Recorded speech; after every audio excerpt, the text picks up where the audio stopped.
Excited to have you joining us this evening. So thank you for being here. Um, who's excited to be coming to Seattle U or learning more about excellent. I see a few folks on camera. And for those of you who aren't on camera, no worries. But we're super excited to have you.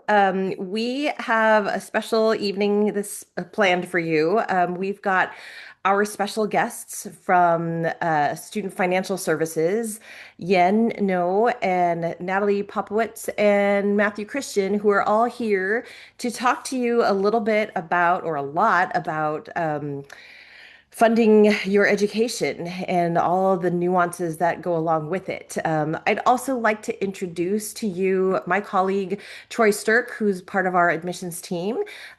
He is going to be large and in charge, if you will.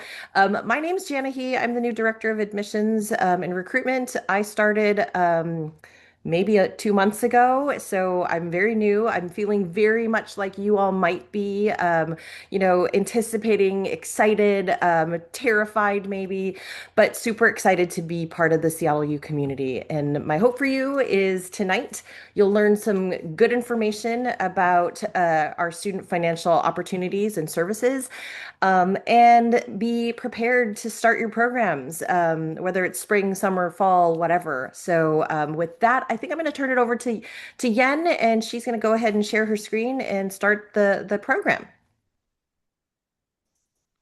All right. Hello, everyone. My name is Yen Lo. I'm the Director of Student Financial Aid in the Office of Student Financial Services. And with me today, I have Natalie Popowitz, Student Financial Services Counselor, and Matthew Christian, Operations Specialist, to uh, join me to answer any of the questions you may have. So for the brevity of time, I want to be able to present to you the full presentation and then have questions at the end. In the meantime, if there's any questions that you wish to be sent to the chat, Natalie will be monitoring it, and she will either send the answer via chat, or we can answer that at the end of the presentation. Thank you.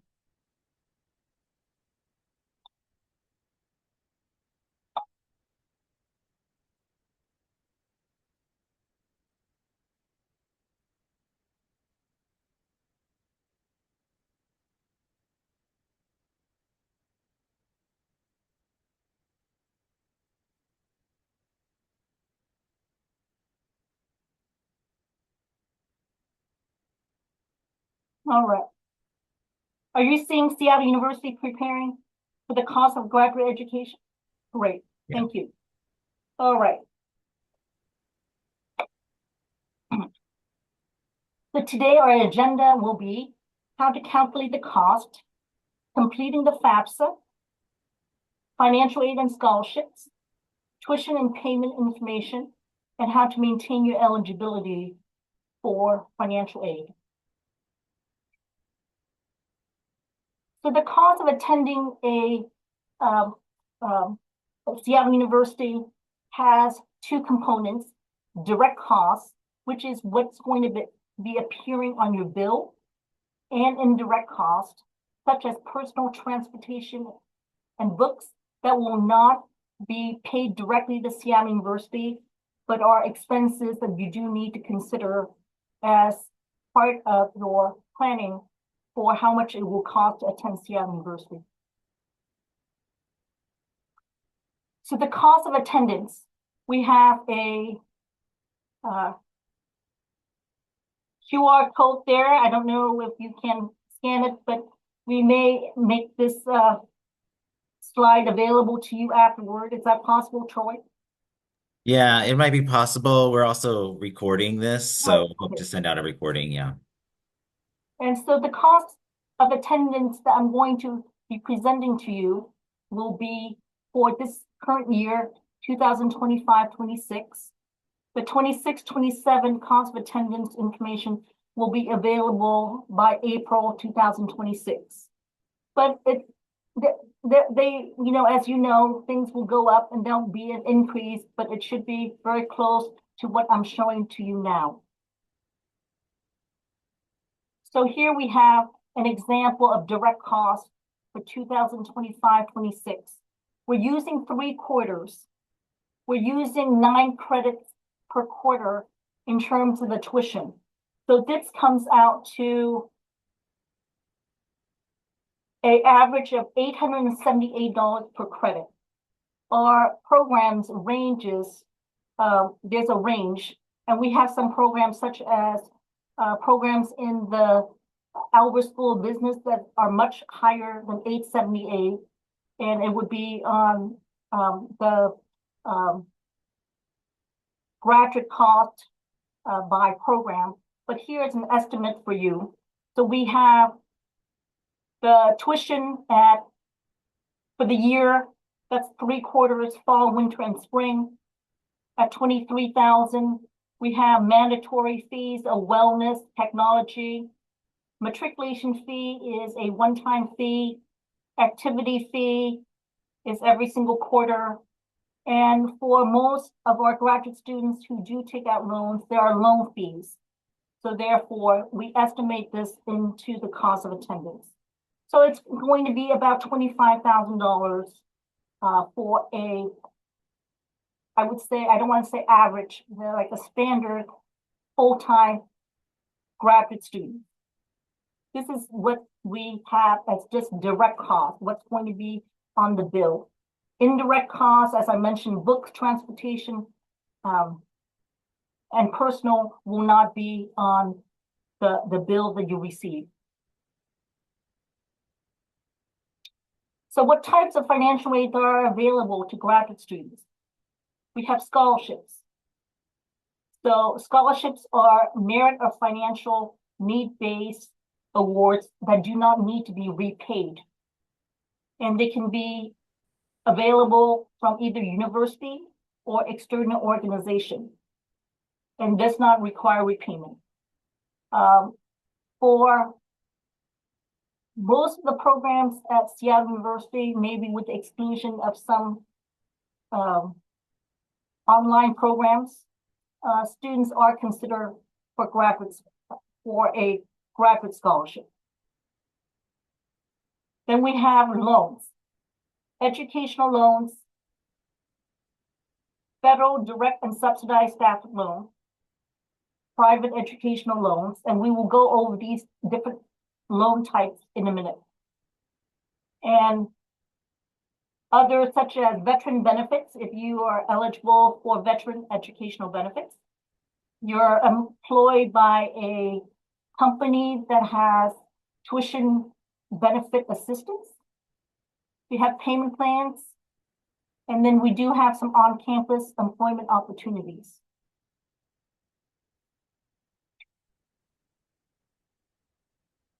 So the first thing that I would tell a graduate student at Seattle University in terms of financial aid, how to get financial aid, is to complete the FAFSA. If you're eligible to complete the FAFSA, please file. And the FAFSA is an acronym for Free Application for Federal Student Aid. Who should apply? U.S. citizens and some eligible non-citizens. And this is the form that most universities and colleges are using to determine your financial aid eligibility, federal. And we also use that at Seattle University to determine any kind of need-based scholarship or grants. When? You should apply now. If you're applying to Seattle University, if you've already been admitted to Seattle University, please apply as well. Where do you apply?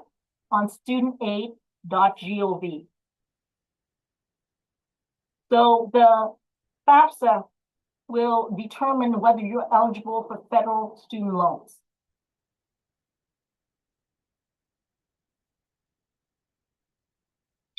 So the federal student loans that I'm talking about by filing the FAFSA, if you're eligible, is the federal unsubsidized staff loan. And the amount, the maximum annual amount is $20,500. The interest rate that's published is 7.94% for this year. 2026-27 rate will be published closer to July 2026 as the new year starts.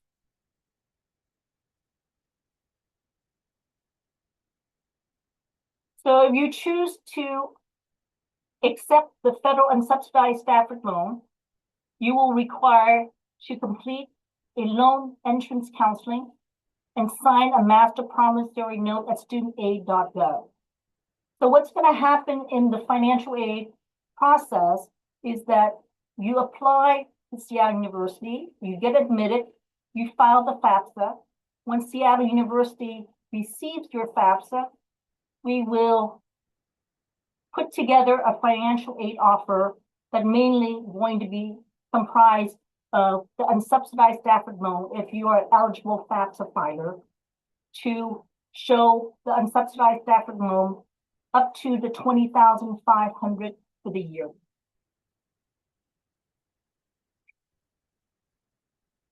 All right. So if you apply for the unsubsidized Stafford loan and it's not sufficient, it's not enough, what do? There's also the educational private student loan. We have a lender list on the Seattle U website with private lenders that lend to students for educational purpose. They're called private student loan. And the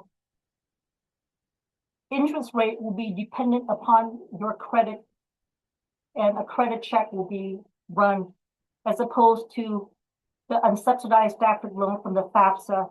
No credit check is run and everyone gets the same rate and the same amount, $20,500, which would be the max.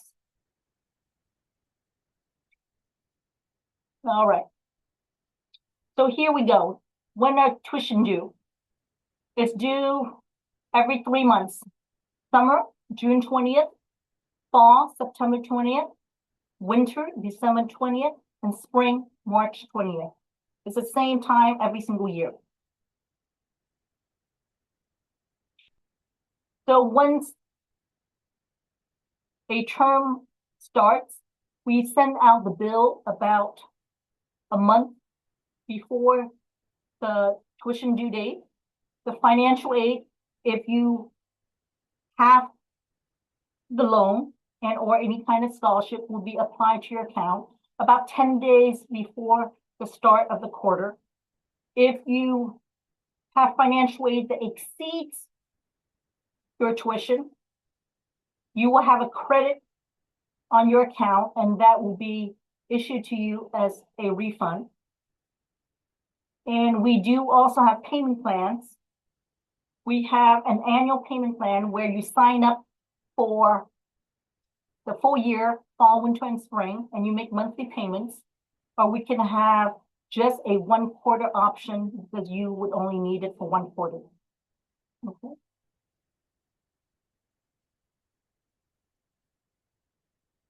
Okay, where to search for SU scholarship? It's on Scholarship Universe. So here is the link, Scholarship Universe. There's a little QR code there you can scan. So once you've been admitted as a SU student, you'll have your access. Then you can sign in and go to Scholarship Universe to seek any graduate scholarships in addition to what would be through your admission application.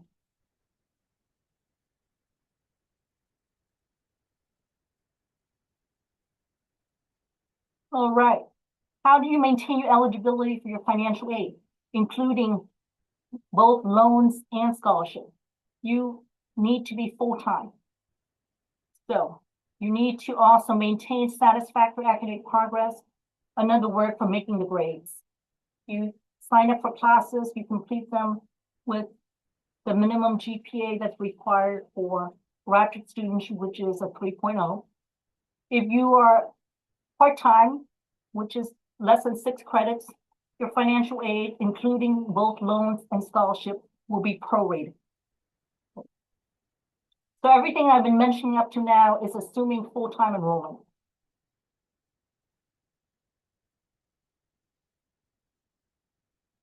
All right, here is how you contact us.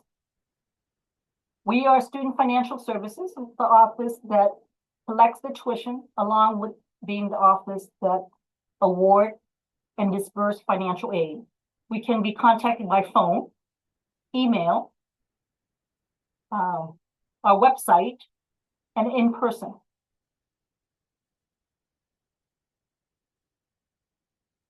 Here are some additional contact information.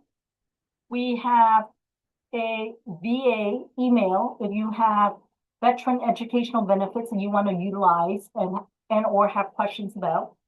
If you have a employer who is going to be paying for your tuition or can help with that, we have our third-party biller, Mindy Hoover there. And for any other general questions, it would be financialservices@seattleu.edu.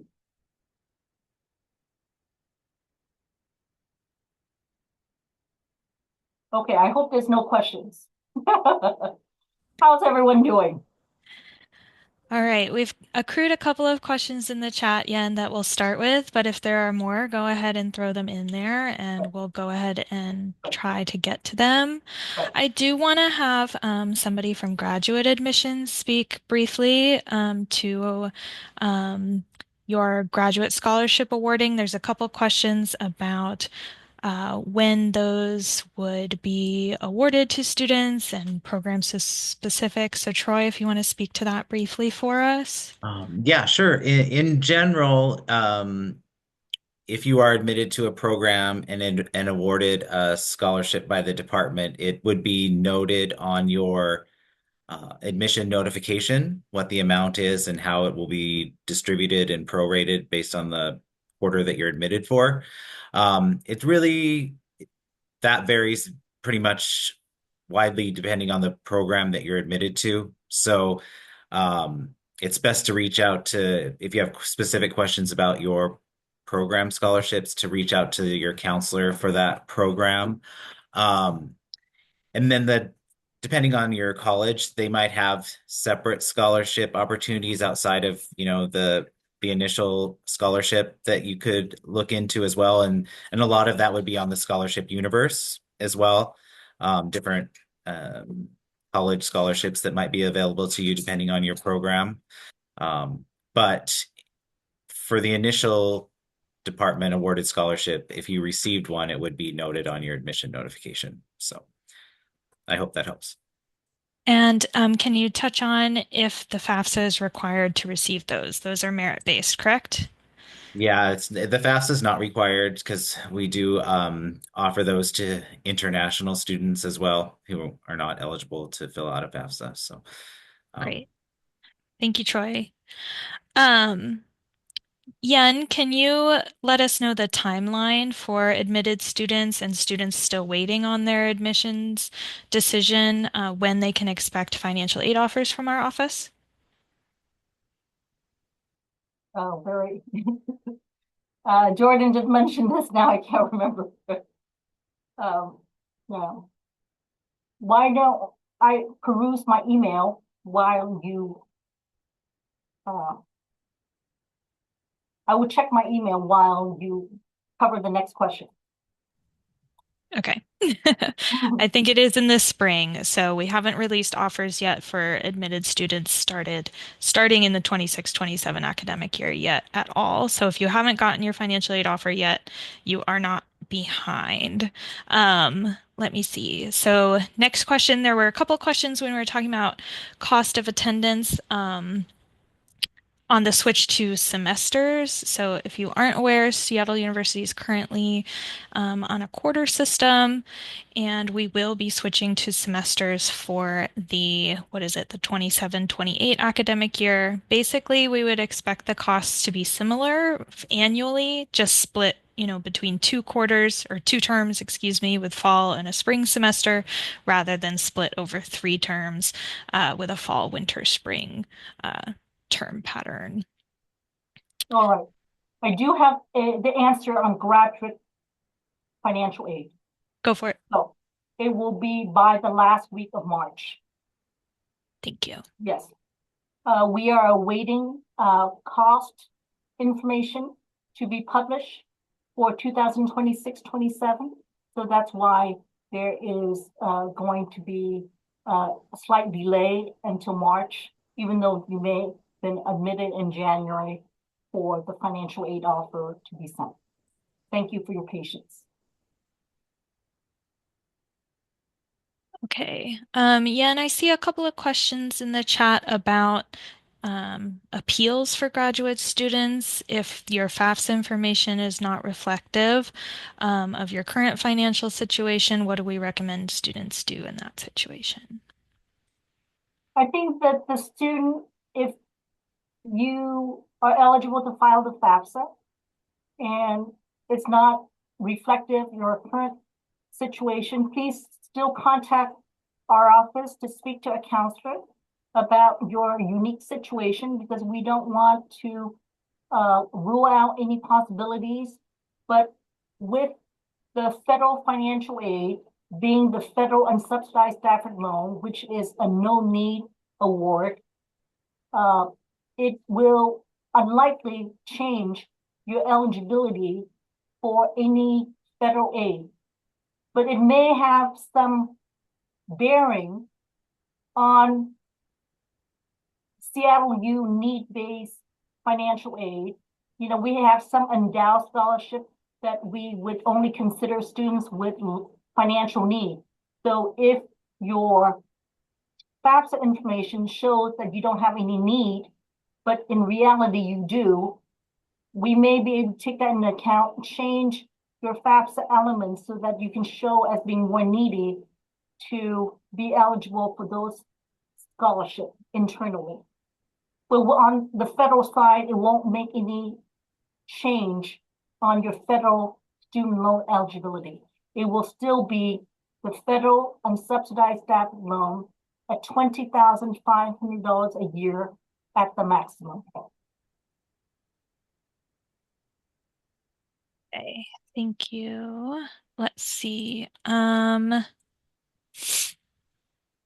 Can we speak to on-campus employment opportunities? And this may be something grad admissions can speak to as well. There are a couple questions about assistantship availability and things like that on campus. Just in general, in terms of student employment, there is a site that you can go to once you're an admitted student to look for different opportunities for campus employment. And some of those require that you have work study eligibility, which is determined, I think, through the FAFSA, and some of them don't. So if even international students, our office employs international students, so it's possible to get a job on campus. There are a very few number of programs that offer some sort of assistantships through their program. And if you're admitted to one of those programs, you should be made aware of that.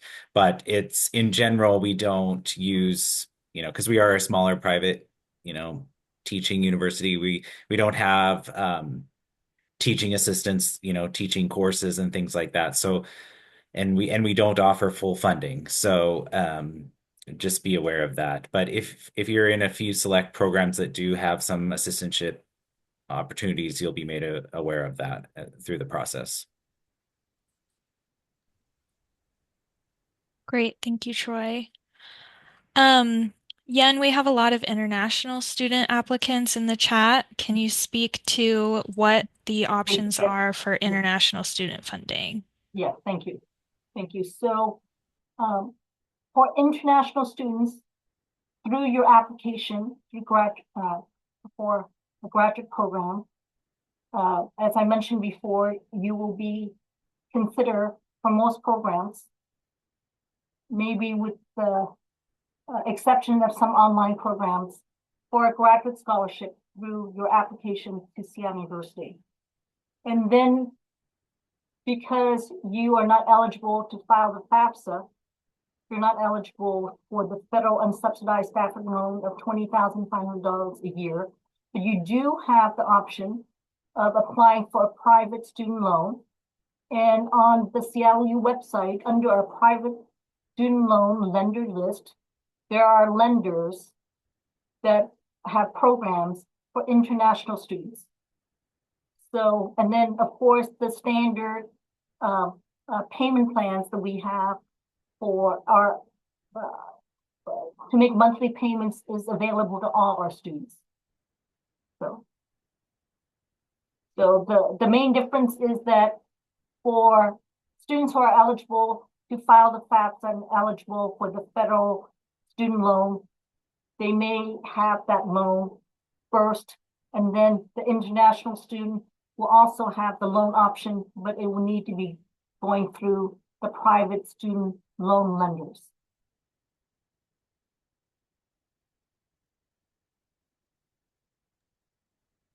Great, thank you.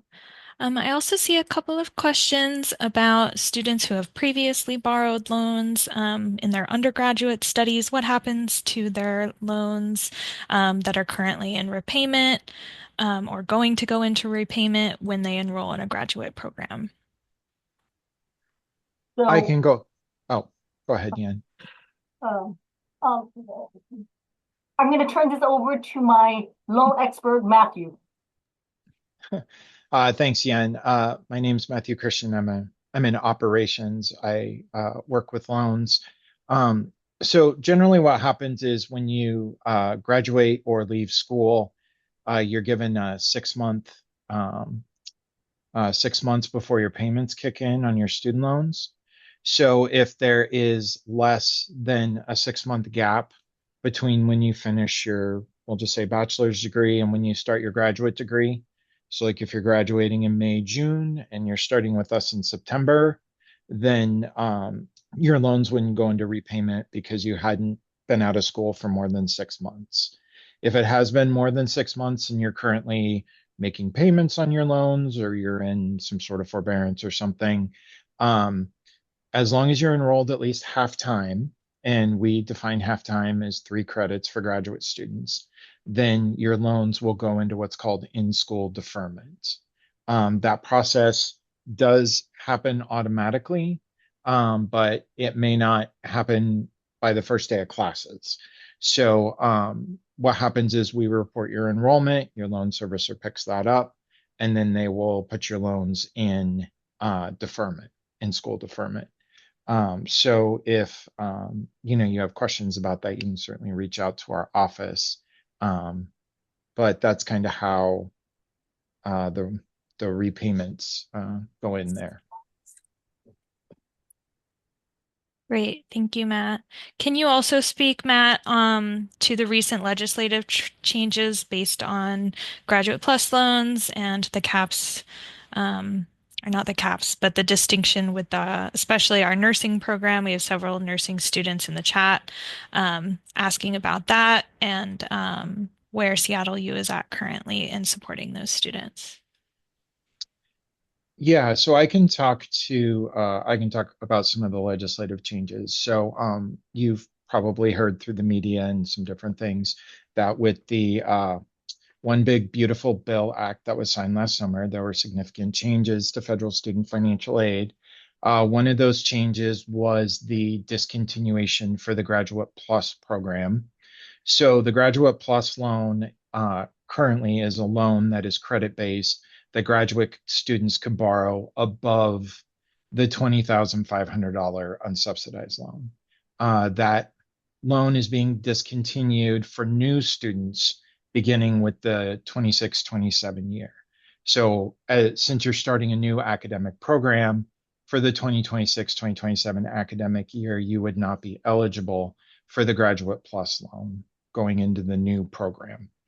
Students who are continuing a program, right, which you all are perspectives, would be given legacy provisions. But as you're beginning a new program, you would only be eligible for the $20,500 in the unsubsidized loan as far as a federal loan goes. As far as the caps go, there are maximum amounts that you can borrow for undergraduate education and for graduate education. So there will be $100,000 aggregate limit for graduate loans, right? So if you're getting 20,500 per year, right, that would give you just shy of 5 years, right? Because you get 20,500 a year. So you would have, you would have that. Most graduate programs are somewhere in the 2 to 3 range, depending on your specialty. And then for the nursing students, when we talk about the distinction, um, where that goes, nursing students are still eligible for the $20,500 unsubsidized loan limit. That has not changed. Um, what the distinction was when they were talking about professional students was the aggregate amount they could borrow per year of unsubsidized loan. So for our nursing students, that amount did not change. They're still eligible for the 20,500. They are still able to receive the 20,500 per year. As far as any additional institutional funding, I'll kind of leave that up to Yen. But those are some of the highlighted changes that we have. The only other one I'll touch on is there was a new student loan repayment plan that will be replacing the current repayment plans. It's an income-based repayment plan. So we can provide you that information if you'd like. So back to Natalie. Great. Thank you, Matt. Yen, let's loop back to Scholarship Universe, and I can speak on this if it's helpful. But there's students wondering what's in there because not everybody in this meeting has been admitted yet, so they can't log in and necessarily see. So, can you speak to how the Scholarship Universe database works and what kind of opportunities are in there for the students today? All right, I'll speak to as much as I know. All our endowed scholarship within the university is processed and administered through this portal called Scholarship Universe. So as a student, you enter in your information, all the information about you, like what program you're in, what year you're in, and if you have a FAFSA on file, all that is inputted in the Scholarship Universe for your application, and they'll be matched to any endowed scholarship that we have dedicated to students in your program. Does that answer it? How many that's in there, I do not know. I think there are hundreds of scholarships. Yeah, just to recap, so there are, that is where all of our institutional, departmental specific scholarships are posted, but there is also a large number of external or outside scholarships that are offered by the state, by the country, by private organizations, all of those things, if they've been vetted by Seattle University as legitimate opportunities, they're available in there. For you to explore as well. So that is our predominant and only big list. I see a couple people asking for a big list of scholarship opportunities. That is where you will find everything that is hopefully worth your time. There's certainly other things you can look for that are not included on there, but anything through the university will be on Scholarship U. Matt, can we loop back to you? And I apologize if you've spoken on this because I'm listening and reading the chat at the same time. Can you speak about where we are at if students are starting in the summer term? Will they get grandfathered in undergraduate plus? And yeah, where are we at on that? All right. So students would have to meet extremely specific criteria to do this. The way the regulation is that the loan in order to be grandfathered in, you would have to receive a direct loan before July 1st of 2026, right? And when I say receive, that means it'd be dispersed to the university and credited to your student account. So for limited students, that programs are starting in the summer, right? And they have financial aid that disperses to their account. There may be the option to receive a graduate plus. For students in this very limited and select group, we would want to speak to them probably on a case by case basis because I can't make a blanket statement. The new regulations, provide for certain scenarios, but without, without committing to anything, we would want to look at a student's account to determine if they had that eligibility. So, if you're starting in the summer, uh, you can definitely reach out to our office, and we can review your account for eligibility in that. Um, does that kind of help, Natalie? Yeah, I think that's helpful. Just to recap, as Matt is saying, we can't be sure just regulatorily if you start in the summer, but we do encourage you to keep reaching out to our office and we will communicate with you if you are a student in a program that starts in the summer. Once we know for sure, things are changing day to day. Unfortunately, we will be in contact with you if there is pressing timelines and things like that. We will communicate that. Um, Yen, can you touch on going back to the cost of attendance discussion, um, the distinction between direct costs and indirect costs? I know graduate students are sometimes concerned they're going to get billed for housing costs or for transportation or something. Can you explain a little bit more about that distinction and what students can actually expect to see on their student account balances once they start and enroll? So direct cost is what's going to be on the bill that Seattle U is going to be sending to you every quarter after you sign up for classes. So when you sign up for classes for fall, the tuition due date is September 20th. We will be sending you the bill about a month in advance. And on that bill, there should be tuition, the tuition charge, and any of the mandatory fees, such as the wellness fee, technology fee, activity fee, matriculation fee, if it's your first term. That's what we call direct cost. So when you get the bill, these are the expenses that you incur for that term that's payable to Seattle University. So indirect costs are costs that's not on that bill, but you still need to consider because it's not just the tuition. It's not just the tuition that you're going to be worry about. You need to worry about books, your personal and your transportation. Food and housing is it's two expenses that everyone has to cover. So I did not put that down in indirect cost, but personal transportation and books are the three costs that we are consider indirect cost. So these are costs that you incur, but not payable to the university. So that's the difference.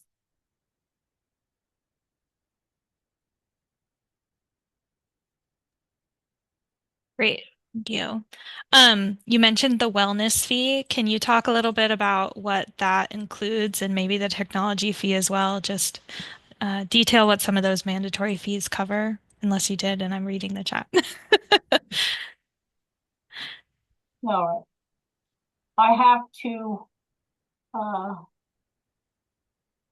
sorry, it's on our website. I have to go to our website to look. Oh, I can recap it. Okay, And you can find the link to the webpage. So the wellness fee, um, that contributes to a couple different resources on campus. If you are a student here on campus physically, it goes towards supporting our recreation center, the gym, resources like our on-campus counseling and psychological services, provide a certain number of free, visits, sessions for students. We also have an online therapy support program called Timely Care. So even if you are an online student, you may get assessed that charge just because we do have online resources as well.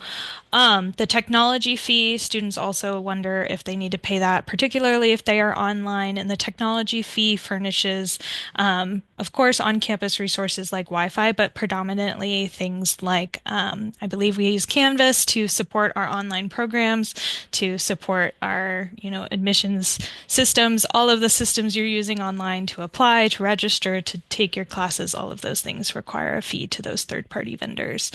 So that's a little bit about what those costs cover.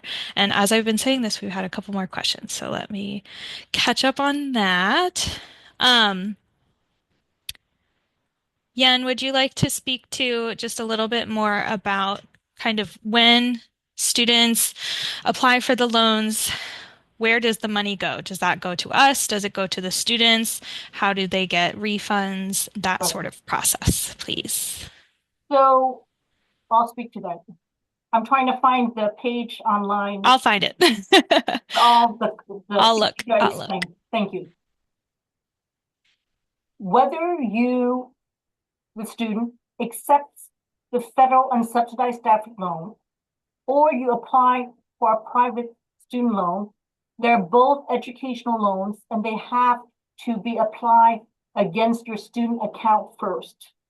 So you have to be enrolled, minimum of part-time status, which is 3 credits, for the loan to be eligible for a loan, including the private student loan.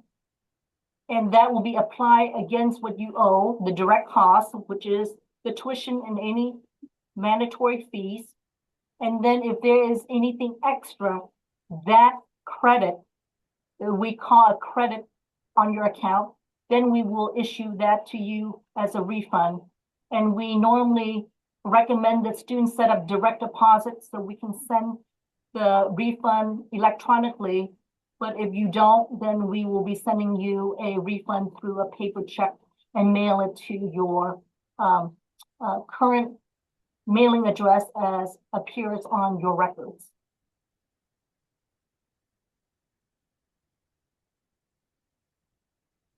Great. Thank you. Troy, maybe you can answer some of these questions. We have a couple recent questions just about securing housing in Seattle and what options are available for that, as well as parking and transportation, or acquiring books. Um, I was trying to find a link for if you search the housing website on seattleu.edu, they have some specific information for graduate student. There are some limited on-campus housing opportunities, but then they also have um, some links to help you find off-campus housing and possibly finding a roommate, some information there. So if you go to the housing part of the website, and I'll try and find that link, they have some good information there.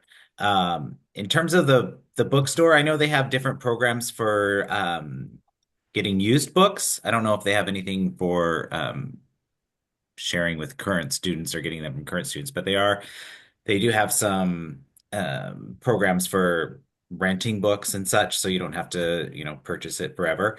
So you might check out the bookstore website as well. I think it's the campus store is what it's called. Um, and then let me put the housing thing in the website here or in the chat. There's some.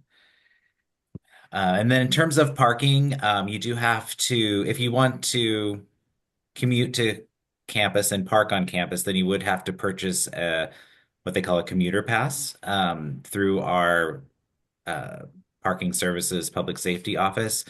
I'm not sure of the rates on that exactly, but you typically do that per quarter, and that allows you to park on campus. Most graduate programs, the courses are in the evening, late afternoon, evening, so it allows you to park. And then if you are in a program that has a a full-time day program like nursing or something, they have options for that too. So, but you would have to purchase a parking permit. So, I'll try and find a link to that too to put in the chat. But that's some basic information. But for admitted students, you will also get access to a Canvas course that it's not mandatory or anything, but gives you a lot of this information to different links and different offices on campus that are providing graduate services. So you will, as the quarter of your enrollment gets closer, you will be given access to Canvas course that has that information too for beginning graduate students. Thank you. Great. Thank you, Troy. I think we have touched on the majority of questions in the chat. Okay, Gloria is asking for contact information again for us for grad admissions. I'll put our email, I'll put our general grad admissions email in the chat. You should also, if you've applied to a program, you should have received communication for the particular counselor for that program. So it's best to reach out to them directly too, would be a good resource if you have, they can answer general questions too, but then a lot of things that are at the graduate level are dependent on the program you're applying to. So, um, they can be a good resource for that as well. Great. Okay, a couple last questions in here. Let's see. So just to clarify, subsidized loans are not available for graduate students. They're only awarded to first-time baccalaureate students. So the primary federal loan that would be awarded to students is an unsubsidized loan. And let's see. So graduate tuition, I think that Yen touched on this, but graduate tuition is always charged per credit. So we don't have a flat rate for any program or anything like that. So each quarter, each term, your charges may vary quite dramatically if you are not taking a steady 6 credits every quarter or a steady 9 credits every quarter. So particularly students where we see an uneven enrollment pattern like DNP, like our masters in teaching, things like that, you may see a quite different tuition charge based on that per credit tuition charge. So even if you're a part-time student, I see that question in here, even if you're a part-time student, that's still on a per credit basis. All right.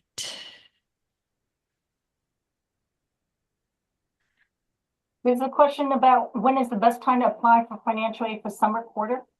You should apply now.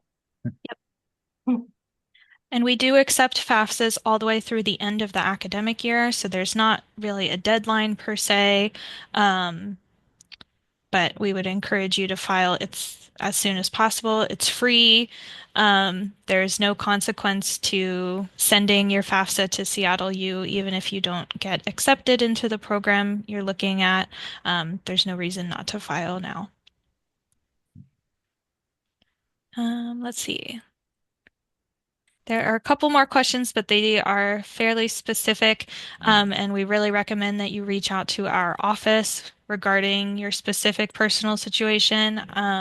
Let me grab our email address again, and you can reach out to our office, and we can look into specific situations further. We do have one last question. Are graduate loans need-based and not tied to credit? Matt, can you speak to that a little Yeah. bit? Yeah. So the unsubsidized loan is not a need-based loan, right? So if you complete a FAFSA application and you're Right. determined to be eligible, right, then you would receive the 20,500, regardless of your income or your need as determined by the FAFSA. The unsubsidized loan is not credit-based. This is, if you fill out the FAFSA form, you're determined to be eligible, then you would receive the unsubsidized loan. They would not review your credit. Now, borrowing the loan would be considered an account on your credit report. So you do want to understand that those funds would be a new account on your report, and those and that would be reported.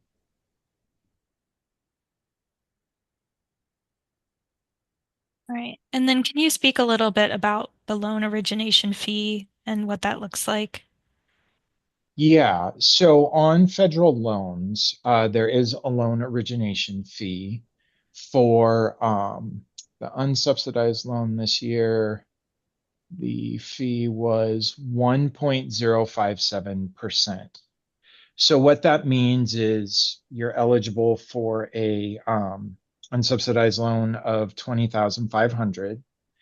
We would split that loan into, three pieces, assuming that you're attending for fall, winter, spring, right? And then um, the amount per quarter is, 6833.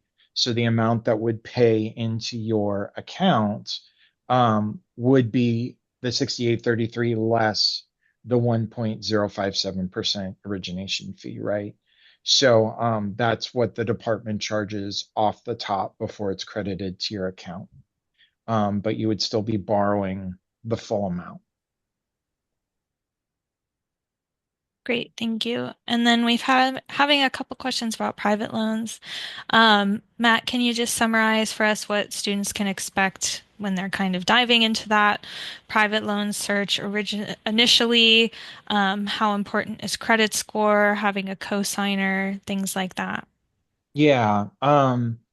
So it's important to know that each lender has different requirements for what they're looking for. So it's really important that you do your homework when you're looking at different private lenders. We can certainly probably get the link in the chat to our lender list that for lenders that we work with. Um, and then you can kind of review, they have some general information on there. Pretty much all lenders are going to review your credit report. Now, what the lenders require from your credit report is going to vary from company to company as far as you're going in there. So, things that you want to pay attention to when you're looking at loans is you definitely want to look at the difference between what's called a variable rate and a fixed rate.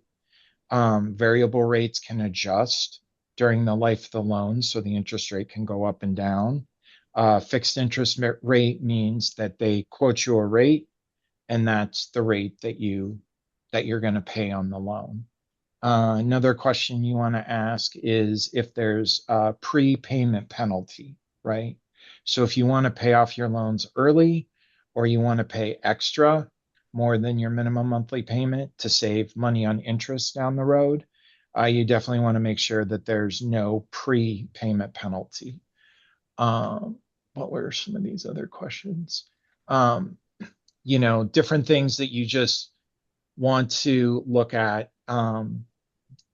just, before you sign anything or do anything, just make sure you're comfortable with the loan terms. Um, Depending on your personal credit history, right? It could improve your application if you were to have a cosigner. So if you are unsure about where your credit history or something is, or you don't subscribe to a credit monitoring service, right? You may want to take a look and just kind of see where you're at. If you feel like that you're going to need a cosigner, you may want to start talking to some folks to see if they would be interested in doing that. Again, it's ultimately up to the lender on how much having a cosigner will improve your application. But there are some, options. So I know we're getting close to time. Did I get it all, Natalie? That was great. Thanks, Matt. Um, yeah, so we're close to time, so I want to hand it back to Yen. Yen, can you just touch on if students have questions about certain things, what should they reach out to our office? And then if they have questions about their scholarships, for example, they should reach out to grad admissions.